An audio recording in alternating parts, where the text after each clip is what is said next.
아멘으로 화답해 주시면 감사하겠습니다. 할렐루야. 정말 매번 감사합니다. 이렇게 큰 목소리로 아멘으로 화답해 주실 때마다 제 없던 긴장들도 싹 내려가는 것 같아요. 우리 이 시간 찬양을 먼저 하나님께 올려드리는 시간을 가질 건데, 그 찬양을 먼저 올려드리기 전에 지난 한 주의 내 모습을 돌아봤으면 좋겠습니다. 우리의 모습을 돌아봤으면 좋겠습니다. 내가 이 시간 생각을 해보았으면 좋겠는 것은, 내가 하나님을 먼저 구하는 것 이전에 앞서서 내가 무언가를 더 먼저 구했는지, 내 십자가를 먼저 바라보기 이전에 내가 어떤 세상의 것들을 쫓았는지, 그런 것들에 생각해보는 시간이 필요할 것 같습니다. 이 시간 우리 정말 주님 한 분만 바라보길 원합니다. 맞습니까? 아멘? 아멘. 감사합니다. 우리 시간 함께 찬양하며 나아가실 땐 우리에게 주인 되시는 그 하나님의 의를 먼저 구하며 나아가는 자들 됐으면 좋겠습니다. 아멘.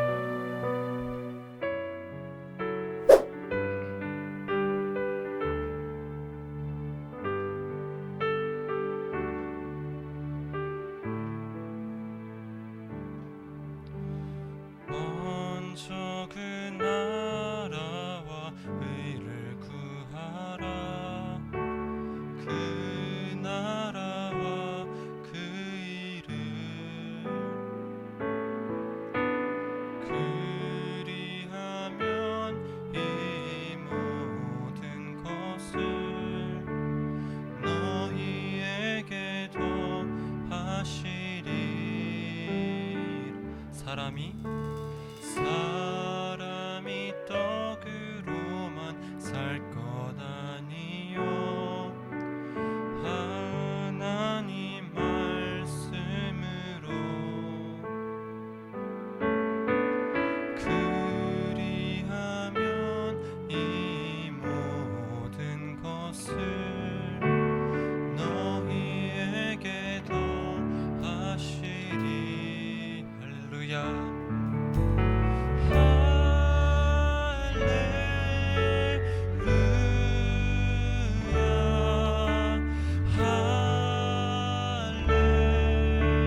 기도하며 나아간 자들 됐으면 좋겠습니다. 아멘.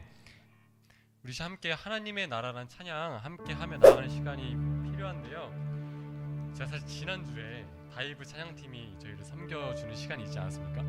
그 시간을 가지면서 저는 모두 다 같이 율동도 참여해 주시고 저는 뜨겁게 찬양했던 기억이 아직도 제 머릿속에서 잊혀지지 않습니다. 그래서 이 시간은 다 같이 일어나셔서 율동이 아니라 다 같이 박수로 함께 이끌어 주셨으면 감사하겠는데요.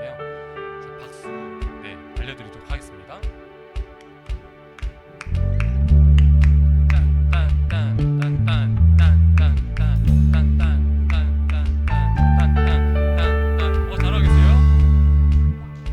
이대로 쭉 가주시면 됩니다. 주가 통치하시고 다스리시는 나라, 주를 향한 찬양이 멈추지 않는 고통과 아픔이 없는 하나님 나라. 먼저 그의 나라와 그의 의를 구할 때 모든 것 더하리라 말씀하신 주, 세상 염려 내려놓고 주께 경배해. 만왕의 왕 되신 예수여,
하나님의 나라를 우리 힘으로 세워갈 수 없습니다. 우리가 하나님의 나라를 세워갈 수 있었던 가장 큰 이유는 예수님께서 우리를 이 땅 가운데 내려와 주셔서 죄사함을 해주셨기 때문입니다.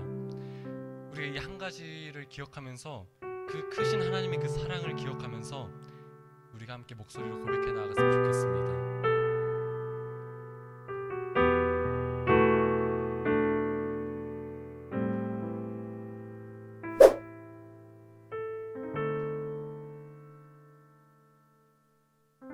이 세상 가장 아름다운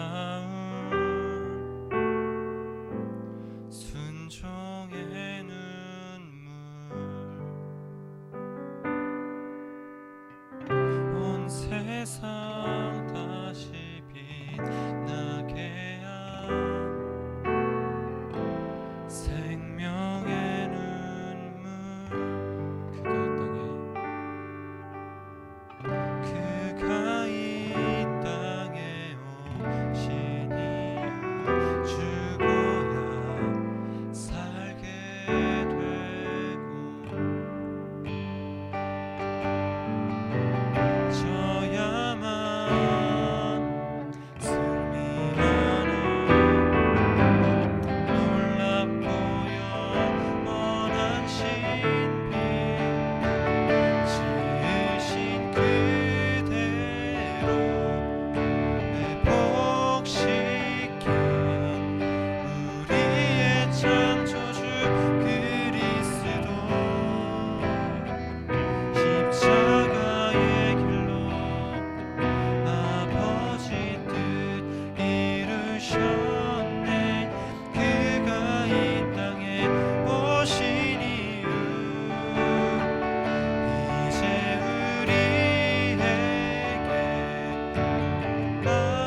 알게 되어서 주님이 이 땅에 오신 그 이유를 가지고 그 이유를 다시 한 번 더 새기며 나아갈 수 있는 자 되게 해달라고 기도하며 나아가겠습니다. 기도하겠습니다.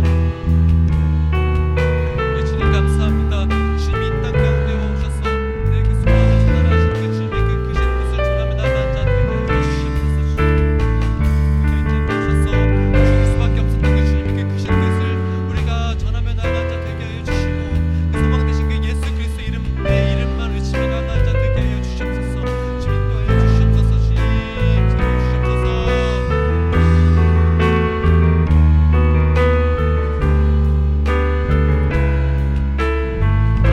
우리 시간 계속하며 더욱더 간절히 고백하며 나갑시다. 그 사랑 날 위해 죽으신 그 사랑 날 위해 죽으신 날 위해 다시 사신 예수 그리스도 다시 오실 그 사랑 죽음도 생명도 천사도 하늘의 어떤 권세도 끊을 수 없는 영원한 그 사랑 그 사랑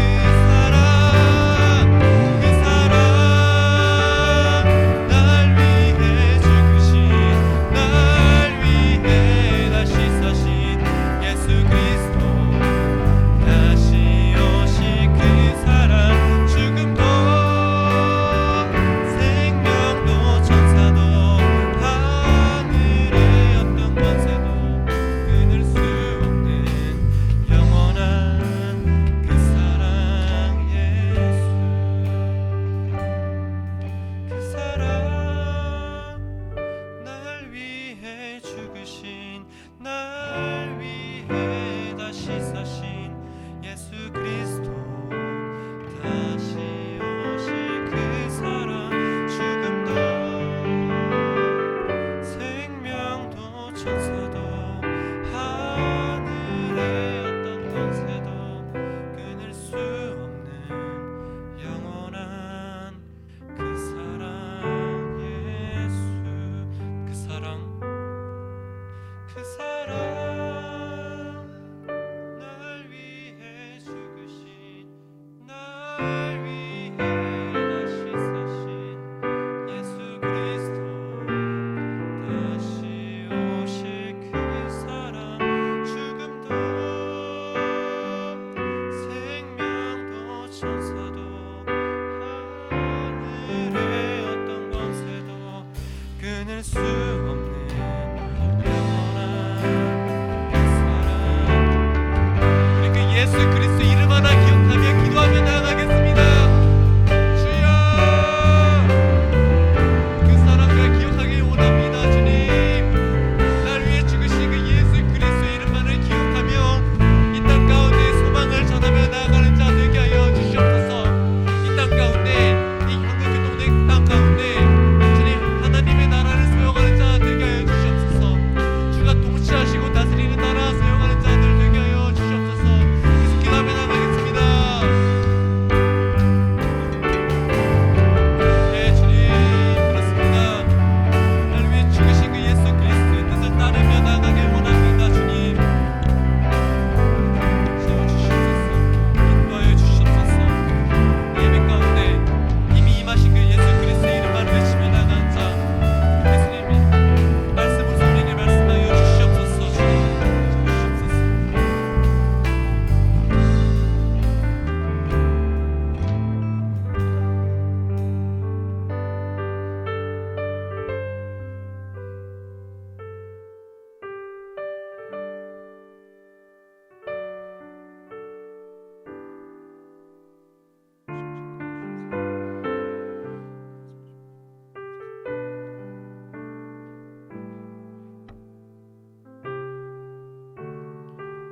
감사드리며 이 시간 함께 하신 예수 그리스도의 이름으로 기도드렸습니다.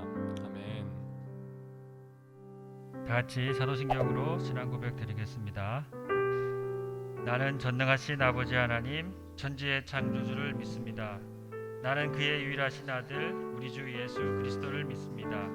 그는 성령으로 잉태되어 동정녀 마리아에게서 나시고 본드 빌라도에게 고난을 받아 십자가에 못 박혀 죽으시고 장사된 지 사흘 만에 죽은 자 가운데서 다시 살아나셨으며 하늘에 오르시어 전능하신 아버지 하나님 우편에 앉아 계시다가 거기로부터 살아있는 자와 죽은 자를 심판하러 오십니다. 나는 성령을 믿으며 거룩한 공구회와 성도의 교제와 죄를 용서받는 것과 몸의 부활과 영생을 믿습니다. 아멘. 이 시간에는 김학원 교수님 나오셔서 기도해 주시겠습니다. 우리 삶을 주관하시고 우주 만물을 창조하신 창조주 아버지 하나님, 하나님의 은혜와 사랑에 감사드립니다. 지나간 시간을 돌아보면 우리의 삶을 지켜주시고 보호하신 하나님의 은혜에 감사의 고백을 아니 드릴 수 없습니다. 하나님 은혜 가운데 희망찬 봄과 따뜻한 여름을 주셔서 그 시간을 보람있게 보내게 하시고 이렇게 풍성한 가을을 맞이할 수 있도록 인도하심에 감사함을 드립니다. 또한 하나님께서 허락하신 삶의 현장에서 땀을 흘려 살게 하시고 열매 맺는 가을을 주시고 수수할 수 있도록 인도하셔서 이를 통해 하나님의 창조 섭리를 더욱 깊이 느끼게 하심을 감사를 드립니다. 사랑의 아버지 하나님, 하나님께서 우리 한국교통대학교에 은혜 베풀어 주셔서 캠퍼스 교회를 설립할 수 있도록 인도하여 주시고 신실한 동역자들을 보내주셔서 이렇게 매일 주일 저녁 한국교통대학교 캠퍼스 교회로 모여 함께 아버지 하나님께 예배드리게 하심에 감사를 드립니다. 아버지 하나님, 이 한국교통대학교 캠퍼스에 주의 사랑과 은혜가 넘쳐나도록 인도하여 주시옵소서.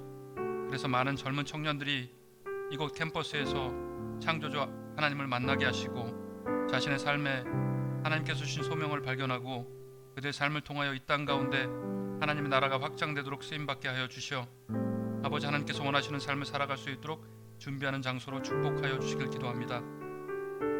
하나님, 저희 한국교통대에서 예수님을 따르고자 각오한 젊은 청년들을 인도하여 주시옵소서.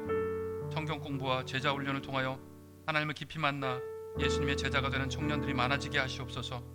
또한 매일 큐티 모임이 활성화되어 큐티를 통해서 예수님의 뜻을 알아가게 하시고 삶 속에서 하나님을 진정으로 찬양하는 청년들이 많아지게 하시옵소서. 예수님을 믿는 교수님들의 삶을 통해 모범이 되게 하시고 직원 선생님들을 통하여 많은 학생들이 예수님을 발견할 수 있도록 우리 모두를 삶 속에서 인도하여 주시옵소서. 이제 저희들 하나님께 온전히 예배드리고자 합니다. 예배드리는 시간 동안 저희들 온전히 하나님께만 집중할 수 있도록 인도하여 주시고 하나님의 뜻을 발견하는 시간 되게 하여 주시옵소서. 또한 함께 섬기는 동역자들에게 하나님께서 크신 복 내려 주시옵소서. 하나님 말씀 전하시는 황선 목사님 시켜주시어 하나님 말씀을 잘 전하실 수 있도록 인도하여 주시옵소서. 이 모든 말씀 우리를 죄에서 구원하신 우리 주 예수님 이름으로 기도드렸습니다. 아멘. 네, 오늘 저녁 우리에게 주신 말씀은 시편 23편 1절로 6절까지 말씀입니다. 제가 봉독하도록 하겠습니다. 여호와는 나의 목자시니 내게 부족함이 없으리로다.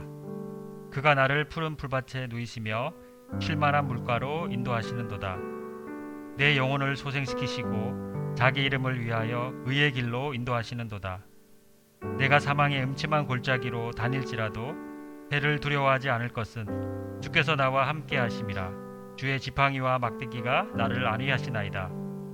주께서 내 원수의 목전에서 내게 상을 차려주시고 기름을 내 머리에 부으셨으니 내 잔이 넘치나이다.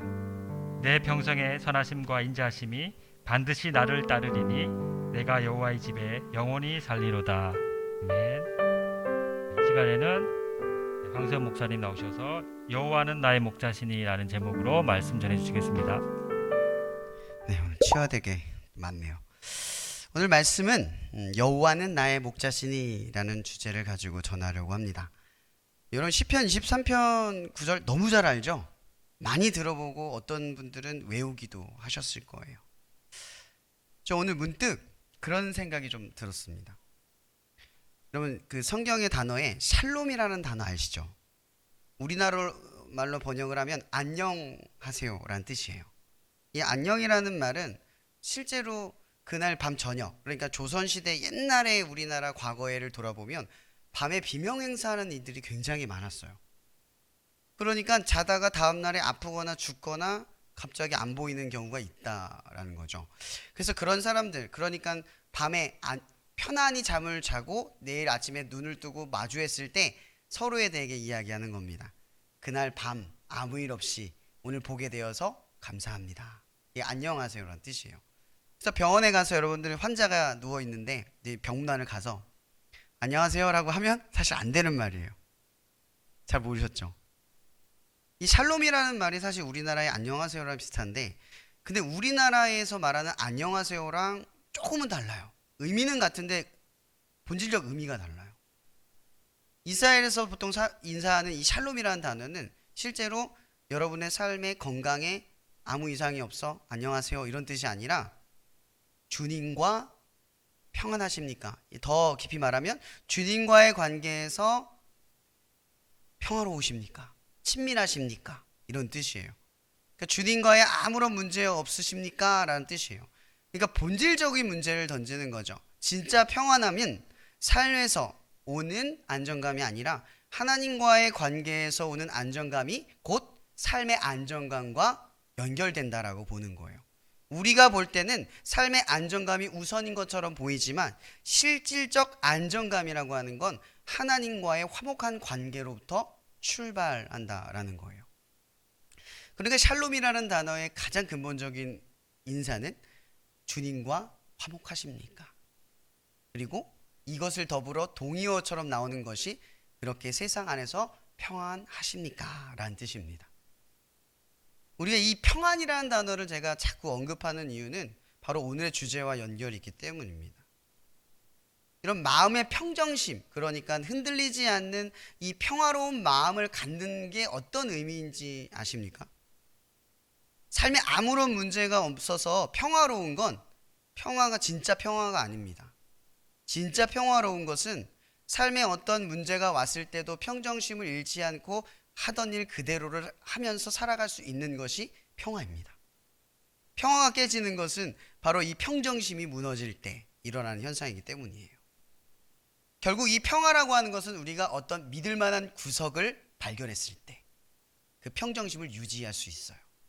만약 여러분의 삶이 아무런 문제 없이 굴러가는 것을 믿고 있다면 그 평화로운 삶이 무너질 때 우리도 무너지는 거예요. 그러나 샬롬, 그러니까 성경에서 말하는 그 샬롬의 단어처럼 우리의 평안함이 하나님 안에서 평정심을 유지하고 있다면 삶의 문제 안에서도 우리의 평정심을 유지할 수 있다라는 겁니다.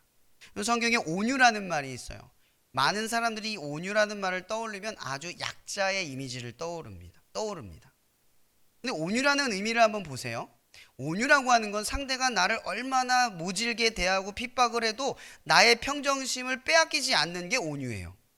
그러면 이건 약한 겁니까? 강한 겁니까? 이걸 보통 우리말로 말하면 멘탈이 강하다라고 이야기를 하는 거죠. 그래서 성경에서 이야기하는 단어들은 보통 약자, 약한 의미를 갖는 게 아니라 실제로는 굉장히 강력한 의미를 갖고 있어요. 샬롬도 마찬가지지만 온유의 의미도 마찬가지입니다. 여러분 시편, 이 시편이 지혜서의 하나의 챕터를 가지고 있습니다. 저는 항상 이 지혜서 챕터를 자주 언급을 하는데 지혜서의 첫 번째는 책의 이름이 뭔지 아세요? 잘 모르거든요. 욥기예요. 그 다음이 뭐냐면 이 시편입니다. 시편 다음이 뭔지 아세요? 잠언입니다. 잠언 다음이 뭔지 아십니까? 전도서입니다. 전도서 다음이 뭔지 아시죠? 아가서입니다. 이 순서가 아무 의미 없이 배열되어 있는 것처럼 생각하지 마세요. 의미가 있는 거예요. 여러분 욥기의 첫 번째 지혜는 뭐예요? 우리의 삶의 고난만으로 하나님의 측량할 수 없는 것을 이해할 수 없다예요. 그러므로 인간은 고로 어떻게 해야 된다? 고난 속에서 하나님을 믿어야 한다예요. 왜? 고난으로 하나님을 이해할 수 없기 때문에. 세상을 지으신 이치를 발견할 수 없기 때문에. 그래서 고난의 첫 장은 믿어야 한다예요. 그럼에도 불구하고 믿어야 한다. 그럼 시편은 어떤 의미냐면 이런 거예요. 오늘 첫 번째 구절이 뭐죠? 여호와는 나의 목자시니 내게 부족함이 없으리로다. 이 구절부터 한번 통과해 볼게요. 이런 시편은 누가 썼죠? 대부분이 다윗이 썼어요. 우린 다윗이라는 인물을 너무나 잘 알고 있어요. 계속해서 제가 말씀을 드렸다시피 다윗은 13살 그때부터 양을 지키는 양치기가 됐습니다. 그리고 그가 사울왕 앞에서 고백하기를 내가 사자의 사자와 곰의 입을 찢어서 양을 지켰습니다라는 말을 합니다. 여러분, 제가 예전에도 이 얘기했죠. 13살의 사자와 곰이 양을 찢어 발기는 그 위험한 곳에 아들을 내버려 두었다는 건 다윗의 인생은 별 볼 일 없고 쓸모없고 죽어도 상관없는 그 정도의 인생이었다는 것을 반증한다라고 했던 말을 기억하실 거예요. 그러한 의미에서 이 시편 23편 1절의 말씀을 보세요. 여호와는 나의 목자시니 부족함이 없으리로다. 여러분, 이것은 그가 왕이 돼서 과거의 일을 떠올리며 이것을 기도로 적은 거예요. 그죠? 그러면 이것은 그 당시의 생각이 들어있는 거죠. 그럼 이렇게 질문해 볼게요. 13살인 다윗이 사자와 곰의 입을 찢어가며 양을 지켰던 그때 그는 정말 부족함이 없는 삶이었을까요? 상황적으로 보면 어떠세요? 부족함이 느껴지는 삶이죠. 그런데 그가 그때의 삶을 회상하며 말하는 겁니다. 여호와는 그때 나의 목자셨고 그때 나는 부족함이 없었다. 여러분, 예수님을 처음으로 만난 순간을 떠올려 보세요. 그때 부족함이 있으셨나요? 그때 상황적으로 얼마나 힘들고 어려운지 떠올려 보세요. 근데 우리는 그때 예수를 만나는 그 감격 하나만으로 부족함을 전혀 느끼지 못했어요. 그때는 그게 충분했어요. 그때가 지난 지금을 한번 바라보십시오. 얼마나 상대적으로 부족했을까요? 여러분, 다윗에게 회상하기를 그때 그 시절은 힘들고 어려운 시절이었지만 그가 왕이 되어 이 시편을 기록할 때 과거의 그때의 상황은 부족함이 없는 시절이었다라는 겁니다. 여러분, 우리에게 가장 중요한 건 뭐예요? 예수님에 대한 충분한 감격의 경험. 그걸 늘 누리지 못하는 삶을 살아간다는 거예요. 우리는 예수 그리스도를 통하여 충분한 것을 누렸다, 이 은혜를 받았다라고 하는 분명한 사실을 믿고 받아들이고 있지만 현재 우리들의 삶의 가치를 볼 땐 여전히 그 당시 상황을 뛰어넘어 고백했던 그것이 현재는 사라지고 없다라는 겁니다. 이런 시편은 그런 시각에서 우리가 바라볼 필요가 있다라는 거예요. 이런 시편의 기록, 제가 청년들에게 늘 얘기해 주는 게 있어요. 여러분, 시편의 기록은 다윗의 기도입니다. 오늘 본문에 몇 절 정도가 23편에 기록되어 있죠? 이거 총 6절에 밖에 기록이 안 돼 있어요. 시편 119편에 같은 경우는 118절까지 거의 기록되어 있죠. 엄청 긴 절이 기록이 돼 있어요. 여러분, 중요한 것은 그 안에 기록이 길다 짧다가 아니에요. 이것은 다윗의 살아있는 고백이자 살아있는 경험이에요. 나중에 그날의 일을 회상하며 이 글을 적었을 때 그가 몇 시간을 기도했는지, 얼마나 땀 흘리며 눈물을 흘렸는지는 전혀 이 6절에 나오지 않아요. 그래서 우리는요, 시편이 길고 짧네를 판단할 것이 아니라 다윗이 이러한 기도의 흐름을 따라서 기도했을 때 얼마나 진을 빼며 처절하고 철저하게 기도했을까를 상상해보고 추론해봐야 돼요. 여러분, 기도는 시와 찬미의 고백입니다. 가장 중요한 것은 이것이 기도문이라는 거예요. 기도의 씨름. 이것은 그냥 아무 의미 없이 우리 예를 들어서 교회에서 막 대표 기도하면 평소 쓰지도 않는 단어로 이렇게 멋들어지게 쓰는 기도문이 아닙니다. 이 기도는 다윗이 실제로 했던 기도이자 씨름의 흔적이에요. 살아있는 기도의 흔적이에요. 그래서 두 번째 지혜서는 시편이라는 거죠. 시편의 문제는 뭐예요? 시편의 가장 큰 역할은 뭐예요? 욥기가 앞에 뭐였어요? 이해할 수 없는 하나님, 그럼에도 불구하고 믿어야 한다. 믿을 수밖에 없는 그 하나님. 여러분, 고난 속에서 하나님 믿을 수 있어요? 못 믿죠. 기도란 믿을 수 없는 하나님을 믿게 만드는 능력을 가진 지혜라는 거예요. 여러분, 기도하고 계세요? 여러분, 우리는 그냥 믿음이 없으면 방치하고 있어요. 믿음을 사용하려 드는 게 아니라 믿음을 하나님이 주시기만을 기대하고 있어요. 하나님, 내게 믿음 주세요. 이런 믿음을 가지려면 믿음의 행보와 용기가 필요해요. 믿음은 경험하는 것이지 그냥 가만히 앉아 있으면 우리에게 오는 것이 아닙니다. 믿음은 믿은 걸 가지고 행동할 때 믿음이라는 사실을 경험하는 거예요. 그걸 하기 위해서 두 번째 지혜가 뭐다? 기도라는 겁니다. 신앙의 가장 큰 지혜의 두 번째는 기도예요. 근데 여러분들은 그 지혜를 알고 계시냐는 거예요. 여러분, 우리는 기도를 종교적 행위에 멈추고 있어요. 그냥 그 기도를 하면 하나님 앞에 뭔가 내가 했다라는 느낌을 가져요. 이것이 내게 거룩한 느낌만 가져요. 내가 이렇게 기도했으니 하나님이 내게 원하는 걸 주시겠지, 보상적 심리로 멈춰요. 이런 기도란 살아있는 지혜예요. 하나님이 들으시는 역사예요. 하나님이 듣고 역사하시는 통로예요. 근데 우리는 그 기도를 지혜로 바라보는 게 아니라 종교적 행위나 거룩함을 느끼는 통로쯤으로 여기고 있다라는 거예요. 저는 계속 이 얘기를 하고 싶은 거예요. 오늘 다윗이 말합니다. 여호와는 나의 목자. 이러면 이 의미는 단순하지 않습니다. 이 다윗이 13살 때 뭘 했다고 했죠? 양치기였어요. 양치기였다라는 얘기는 다른 말로 말하면 그가 목자의 삶을 살았다라는 것을 의미한다라는 겁니다. 그러니까 이 다윗은 양을 사자와 곰의 그 위협 안에서 지켜낼 때 헌신적으로, 희생적으로, 전투적으로 전심을 다하여 지켰던 그날의 일상을 떠올리며 여호와는 나의 목자시니라고 표현하는 겁니다. 그냥 목자가 아니에요. 다윗이 양들을 지켰던 그 희생적인 헌신을 떠올리며 그거보다 더 대단하신 그분은 나의 목자다, 이렇게 표현하는 거죠. 여러분, 양 실제로 보신 분 계시나요? 양떼 목장 가신 분 계실 거예요. 양은 실제로 시력이 굉장히 나쁩니다. 그리고 바보 같아서 자기가 뻔히 빠지는 길을 알면서도 그 길을 갑니다. 아무 생각이 없어요. 그냥 군중 심리에 따라 이리로 몰러가면 저리로 몰러가고 저리로 몰려가면 저리로 갑니다. 저쪽에 낭떠러지가 있어도 가면 갑니다. 누가 제지하거나 멈추지 않으면. 오늘 본문의 말씀에 보면 이런 말씀이 있죠. 여기 보면 이런 말이 있어요. 주의 지팡이와 막대기가 나를 아니하시나이다 라는 표현이 있어요. 그럼 이거 궁금하지 않으세요? 막대기랑 지팡이를 따로 들고 있어요. 왜일까요? 용도를 잘 모르죠. 여기서 말하는 지팡이는 구부정한 지팡이를 의미를 해요. 그래서 양이 그 당시에 여러분 예루살렘의 지형은 대부분 산지였어요. 그러다 보니까 양떼가 풀을 먹고 이러다 보면 주로 어디에 양이 위기에 처해 있냐? 절벽 가운데 떨어지거나 걸려있는 경우가 많아요. 그러니까 이 양들을 건지기 위해선 뭐가 필요하냐? 이 지팡이의 구부정한 그 테두리로 양을 건져 올리는 용도로 지팡이를 들고 다녀요. 그리고 또 하나는 뭐였죠? 막대기. 이 막대기의 용도는 뭘까요? 양을 때리는 거예요. 근데 화풀이 하려고 들고 다니는 게 아니죠. 이 양은 건지는 용도라면 이 막대기는 양이 빠지기 직전의 상황을 건지기 위한 거죠. 양이 땅떨어지로 떨어지려고 할 그 길로 가려고 할 때 막대기로 때려서 방향을 트는 거예요.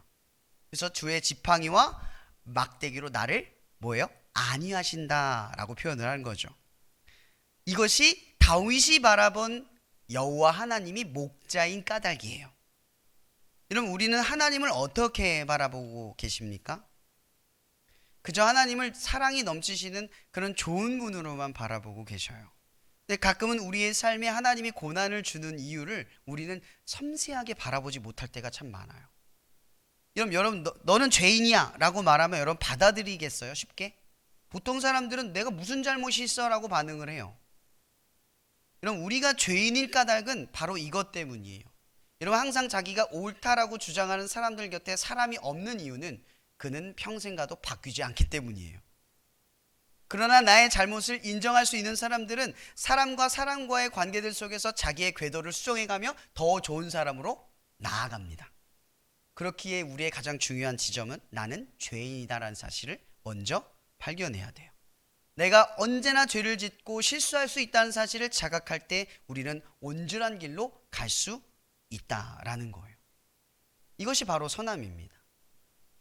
여러분, 이 질문을 한번 던져보고 싶으세요. 여러분, 예수 그리스도를 믿으십니까? 그러면 여러분들은 선하십니까? 예수를 믿으면 선해지냐는 말입니다.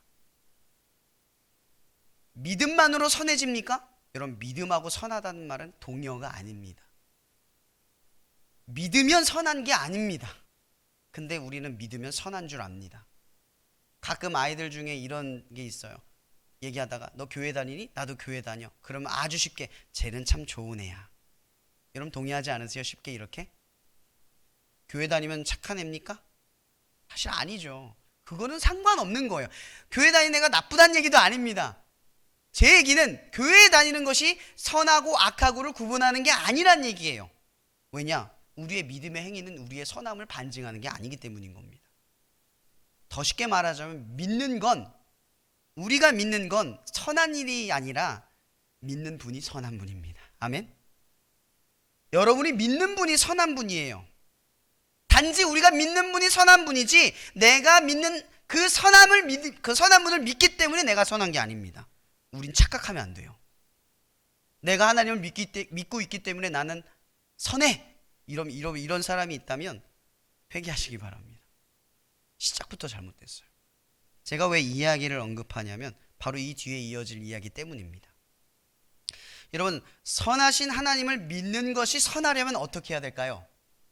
선하신 분의 뜻을 따라야 한다는 거예요. 근데 많은 사람들이요, 하나님의 선하심을 믿으면서도 하나님의 선하신 뜻은 안 따라요. 그러면서 나는 선하다고 생각을 해요. 여러분, 이것은 반쪽짜리의 믿음에 불과하다라는 거예요.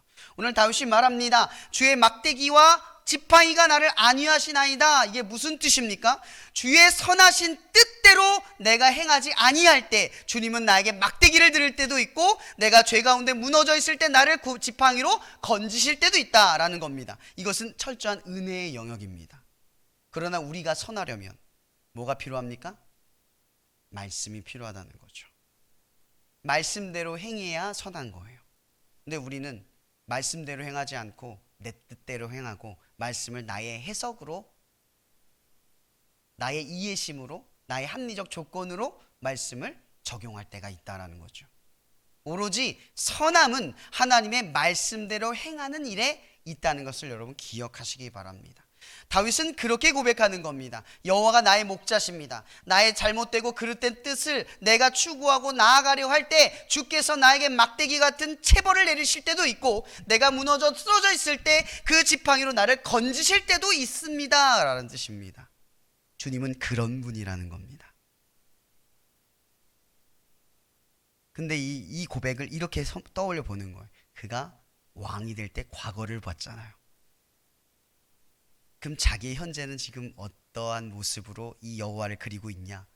그때부터 지금까지 그렇게 인도하신 여호와,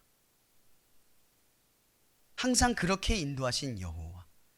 여전히 다윗은 주의 지팡이와 막대기를 나의 갈 길, 나의 향방을 정하는 것으로 생각하고 주께서 나를 치시면 그 길을 꺾고 주께서 나를 건지시면 그것을 은혜롭게 받아들이며 하나님의 은혜를 의지해 나아갈 줄 아는 그런 지혜를 버리지 않고 살았다라는 것을 의미한다라는 겁니다.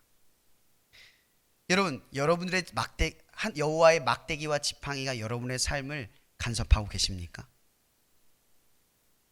여러분, 이것이 간섭하는 것이 어떤 의미냐? 바로 말씀이 우리의 삶에 적용될 때입니다. 말씀이 여러분들을 치고 말씀이 여러분들을 건질 때가 있어요. 이런 말씀이 여러분들에게 따스하게 위로할 때가 있고 용기와 도전을 줄 때가 있죠. 그러나 여러분의 죄악을 면밀하게 깨닫게 하셔서 그것을 돌이키게 만드는 그 따가운 말씀도 존재한다라는 겁니다. 우리를 오직 온전한 길로 인도하는 것은 뭐다? 하나님의 말씀입니다. 여러분, 그리스도인들을 선하게 이끄는 것은 우리의 믿음이 아니라 믿음을 따라 말씀으로 살아가려고 하는 그 삶 자체를 의미한다라는 겁니다. 여러분, 그래서 야고보는 그것에 대해서 특별하게 우리를 경고하는 겁니다. 행함이 없는 믿음은 죽은 것이다. 여기서 말하는 행함이란 믿음의 종교적 행위를 말하는 것이 아니라 말씀의 선함대로 충실하게 살아가는 그리스도인의 성실한 삶을 의미한다라는 겁니다. 그러기 위해서는 여러분들에게 필요한 일이 있습니다. 말씀을 알아야죠. 말씀을 가까이 해야 합니다. 말씀을 찾아야 하고요. 말씀을 기억해야 합니다. 여러분, 저는 아직까지도 성경을 많이 보고는 있지만 저는 개인적으로 개역 개정편을 굉장히 좋아합니다. 단어가 어렵긴 해도 함축적으로 외우고 기억하기가 참 좋아요. 그래서 내가 힘들고 어려울 때 그 말씀이 불현듯 제 머리에 스쳐 지나갈 때 그것이 나의 삶에 어떠한 역할을 하고 역사를 하는 것을 늘 경험을 합니다. 이것이 주의 지팡이와 막대기입니다. 여러분, 하나님의 말씀이 여러분의 삶에 친밀하게 이렇게 역사하고 계십니까? 우리는 이 질문에 대답해야 합니다. 말씀이 살아있습니까? 여러분의 삶을 간섭하고 있습니까? 여러분이 가려던 길을 꺾기도 하시고, 우리가 넘어져 있을 때 우리를 일으키셔서 그 길을 가던 길을 끝까지 가도록 이끄시는 그 힘을 느껴보셨습니까? 제가 이 말을 이토록 하는 이유는 이것 때문입니다. 다윗은 이 이후에 이렇게 고백합니다. 주께서 내 원수의 목전에서 내게 상을 차려주시고 기름을 내 머리에 부으셨으니 내 잔이 넘치나이다. 여러분, 여기서 넘친다라는 의미를 보십시오. 은혜란 우리가 상상한 것을 늘 넘어선다라는 뜻입니다. 다윗이 하나님의 은혜를 경험했습니다. 막대기와 지팡이의 인도함을 따라 이 다윗이 거기까지 왔습니다. 여러분, 다윗이 얼마나 하나님을 따르는 자인지 여러분 잘 아시죠? 그가 사울을 죽일 만한 수만 번의 기회가 있을 때 다윗은 그때마다 한 말이 있습니다. 여호와께서 기름 부은 자를 내가 어찌 그리 죽일 수 있습니까? 이런 쉽게 갈 수 있는 방법이 있는데 다윗은 돌아갑니다. 그를 돌아가게 만든 건 여호와의 말씀 때문이었습니다. 사실은 다윗은 그렇게 많은 시간을 광야에서 돌아다닐 필요가 없었습니다. 사울을 죽이고 바로 왕이 되면 그만이었습니다. 그러나 중요한 것이 있습니다. 다윗이 여호와를 목자라고 말했습니다. 자기는 양이라는 겁니다. 자기는 그릇된 길로 갈 수밖에 없는 존재라는 겁니다. 여호와가 시키시고 끌어가는 그것만이 나를 선하고 옳은 길로 이끈다는 고백이 여호와는 나의 목자라는 고백입니다. 여러분, 다윗이 왕이 될 이유가 무엇입니까? 하나님께서 그를 선택하셨기 때문입니까? 아닙니다. 다윗이 왕이 되는 이유는 하나님께서 그를 택하여 이스라엘의 왕으로 세우려 하기 때문입니다. 그를 특별히 세우려고 하는 그 이유는 그가 통치력이 대단하거나 힘이 있거나 권세가 있거나 공평한 사람이기 때문이 아니라 그가 여호와를 왕으로 여기는 존재이기 때문에 그를 왕으로 세우려고 했던 겁니다. 여호와를 나의 목자라고 고백할 수 있는 왕, 그것이 하나님이 세우려고 했던 왕의 모습이었습니다. 여러분, 하나님의 자녀의 모습은 무엇입니까? 여호와를 나의 목자라고 말할 수 있는 삶, 그런 인생을 살아간 사람, 그것이 하나님의 자녀입니다. 끝으로 이 말씀으로 마치려고 합니다. 다윗은 진짜 멋진 고백을 합니다. 내 평생에 선하심과 인자하심이 반드시 나를 따르리니 내가 여호와의 집에 영원히 살리로다. 이런 이 말을 그냥 고지그대로 이렇게 기억하지 마십시오. 그가 내 평생에 선하심과 인자하심을 반드시 나를 따른다고 합니다. 이것은 그가 주의 지팡이와 막대기를 경험하며 느꼈던 과거의 행적들입니다. 이것이 나의 삶에 계속해서 나타나고 역사할 수 있기를 바라는 그의 고백입니다. 계속해서 주님이 나를 이끌어 가실 때 주의 선하심과 인자하심이 나의 길을 비춰주시옵소서라는 뜻입니다. 그리고 그는 말합니다. 영원히. 저는 이 말씀을 생각해보면서 그런 생각이 들었습니다. 제가 최근에 예수를 믿는데 기쁨이 없어서라는 책을 읽는데 그 책에서 이런 말이 있었습니다. 그 글귀를 지금도 잊을 수가 없어요. 여러분, 행복한 사람은 당연히 기쁨을 경험합니다. 근데 기쁨이 없는 행복은 존재하지 않습니다. 라는 말이었습니다. 여러분, 구원에 감격이 없으면 그것은 구원일 수 없다라는 것을 제가 생각한 거예요. 여러분, 다윗은 자기의 삶이 여호와의 손길 안에 구원받은 사실에 대한 감격을 고백하고 있습니다. 주의 집에 영원히 살고 싶습니다. 이런 고린도전서에 보면 이런 말이 있죠. 그런즉 믿음, 사랑, 소망 그 중에 제일은 사랑이라. 여러분, 제가 이 말씀을 예전에 묵상하면서 그런 생각이 들었습니다. 여러분, 사랑하면 믿게 됩니다. 그리고 믿게 되면 사랑하게 됩니다. 이 둘은 한 몸입니다. 그런데 사랑하고 믿게 되면 그 다음 순서가 뭔지 아십니까? 영원히 함께할 걸 소망합니다. 여러분, 사랑하는 연인이 영원히 함께할 수 없을 걸 알면서도 뭐라고 말합니까? 우리 영원히 변하지 말자. 우리 영원히 함께하자. 여러분, 여기서 말하는 영원은 이루려고 하는 말이 아닙니다. 이 영혼의 가치는 뭡니까? 변하지 않는 소망을 의미한다라는 거죠. 그래서 믿음, 사랑, 소망입니다. 믿고 사랑하는 사람은 반드시 영원함을 소망하게 됩니다. 여러분의 삶에 구원의 감격에 대한 소망이 있으십니까? 여호와의 집에서 영원히 살겠다라는 소망을 품고 계시냐는 거예요. 여러분, 구원은 삶의 고난의 행적의 탈출구가 아닙니다. 열심히 하나님을 믿고 수고로 받는 보상이 아닙니다. 구원은 감격입니다. 여러분들을 구원하신 인자와 그 선하심으로 여러분들의 인생을 함께 하신, 세상에 맞바꿀 수 없는 영원한 가치입니다.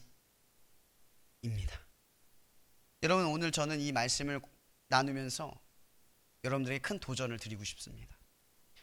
구원의 감격을 경험하는 여러분이 되길 바랍니다. 구원을 보상받는 그 정도의 감격이 아니라, 삶의 어떠한 탈출구로 받아들이는 구원이 아니라, 구원받음을 감격스럽게 경험할 줄 아는 여러분이 되길 바랍니다. 오늘 다윗이 말한 이 고백, 내가 여호와의 집에 영원히 살기를 원합니다. 영원함을 소망하는 그 감격. 여러분, 이 말은 또 다르게 말하면 세상 다 어떤 것도 내게 필요 없어. 나는 너와 영원히 함께 하기를 원해. 이 정도의 감격이 제 자신에게 없다는 생각에 저는 엄청난 도전을 받습니다. 왜 구원을 받았으면서 이 정도의 감격을 누리지 못할까? 큰 충격을 받았습니다. 여러분들에게 이 말씀에 도전이 있길 바랍니다. 구원의 감격을 반드시 경험하십시오. 그리고 구원받음이 무엇인지 아는 여러분이 되길 바랍니다. 그리고 끝으로, 여호와는 나의 목자라 고백하는 하나님의 자녀로 반드시 세움받기를 축복합니다. 기도하고 마치겠습니다. 사랑의 주님, 오늘 우리는 지혜를 배웁니다. 이 지혜는 우리가 도저히 믿을 수 없는 상황 속에 그럼에도 불구하고 믿어야 하는 그 하나님을 믿기 위해 하는 우리의 기도를 들으시는 그 주님. 우리는 우리의 기도를 통하여 우리의 말에 경청하시고 우리의 삶에 역사하시는 하나님을 알므로 고백하기를 원합니다. 오늘 이 다윗이 여호와를 나의 목자라 고백할 수 있었던 고백과 그 목자이신 여호와 하나님과 영원히 살기를 바라는 구원의 감격을 이 시간 우리 모두가 누릴 수 있도록 역사하여 주시옵소서. 이 시간 이 캠퍼스를 위해, 이 캠퍼스에 보냄을 받은, 학업을 하고 또 여러 가지 어려운 길을 걸어가는 모든 청년들과 교수님들, 이 모든 길의 여정 속에 여호와가 진정한 목자가 되어 주시기를 간절히 바라오며 살아계신 예수 그리스도 이름으로 기도하며 감사하며 기도합니다. 아멘. 네, 기도하겠습니다. 사랑이 많으신 하나님, 언제나 저희와 동행하여 주시고 또 주님의 선하신 뜻대로 인도하여 주심에 감사합니다.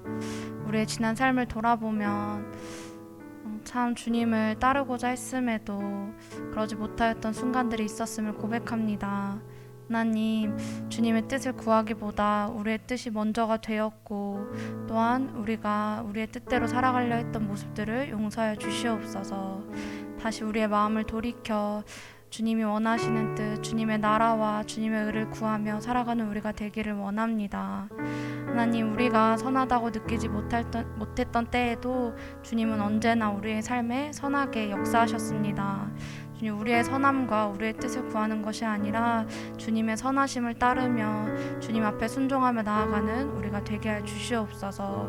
그래서 앞으로 우리의 삶을 살아갈 때도 언제나 우리와 함께 하시는, 또한 우리의 삶에 동행하시는 주님을 기억하며 감사와 기쁨으로 살아가는 우리가 되어지기를 원합니다. 주님, 또한 우리가 함께 기도하는 것은 주님 안에서 연합되어지는 우리를 위해서, 이 캠퍼스를 위해서 기도합니다.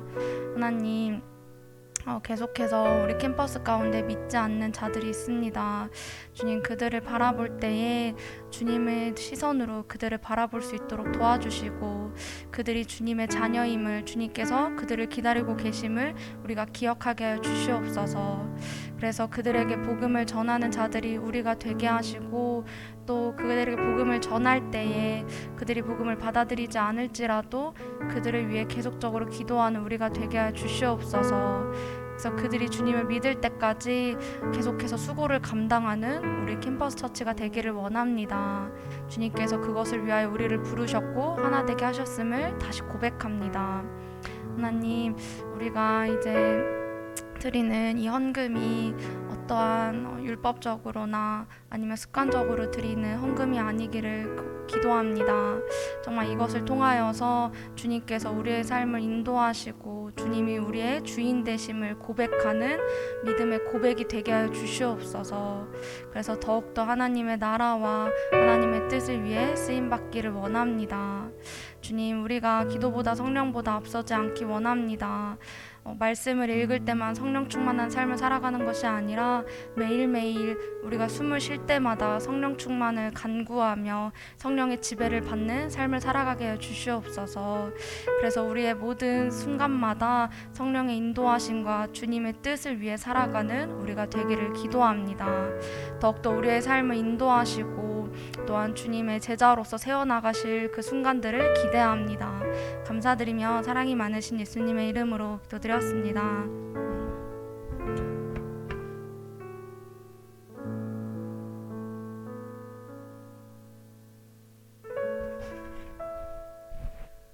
헬로, 반갑습니다. 오늘 11월 둘째 주 이렇게 캠퍼스 앱에 나오신 모든 우리 형제 자매분들 주님의 이름으로 환영합니다.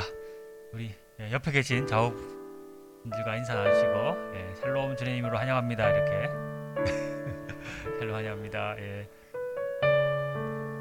거의 이제 가을의 끝자락에 와 있는 것 같죠.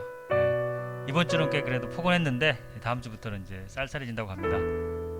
이제 학기가 한 3주 정도 남은 것 같은데 남은 학기도 오늘 주신 말씀처럼 우리 주님의 양이 되어서 주님의 지팡이와 그 막대기를 느끼고 주님의 인도하심을 느끼고 우리가 구원의 감격 속에 예수님의 사랑을 충만함으로 이번 학기를 잘 마무리했으면 좋겠습니다. 이제 11월에는 여러 가지 일들이 있는데요. 또 우리 학교에 총장님을 선거하는 선거가 있습니다. 하나님이 세우시는 총장님이 세워질 수 있도록 학생과 학교를 정정 원하시는 리더십이 세워질 수 있도록 같이 기도해 주시기를 부탁드리고요. 또 남은 학기 건강하게 감기 걸리지 않고 코로나 걸리지 않고 잘 마무리하기를 서로 기도해 주시고, 또 방학에도 계속 우리가 캠퍼스 예배가 진행이 되잖아요. 그래서 주변에 우리 또 소중한 친구들도 많이 초청해 주셨으면 좋을 것 같습니다. 오늘 광고 이것으로 마치고요. 목사님 나오셔서 축도하심으로 예배를 마치겠습니다. 기도하겠습니다. 여호와는 나의 목자이십니다. 당신의 사랑은 우리에게 끊임없는 관심을 베풀어 주시는 특별한 역사인 줄 믿습니다. 이 시간도 우리를 사랑하시는 하나님의 사랑과 그 사랑을 우리에게 보이시기 위해 십자가에 죽기까지 우리를 향한 사랑을 고백하신 그리스도의 은혜와 날마다 이러한 사실을 알지 못한 채 방황한 우리들의 삶 속에 막대기와 지팡이로 인도하시는 성령의 교통 역사하심이 날마다 여호와를 목자로 고백할 수 있는 당신의 자녀로 이 캠퍼스 안에 세움받는 우리 모두가 되기를 간절히 바라며 예수 그리스도 이름으로 축원하며 기도하옵나이다. 아멘.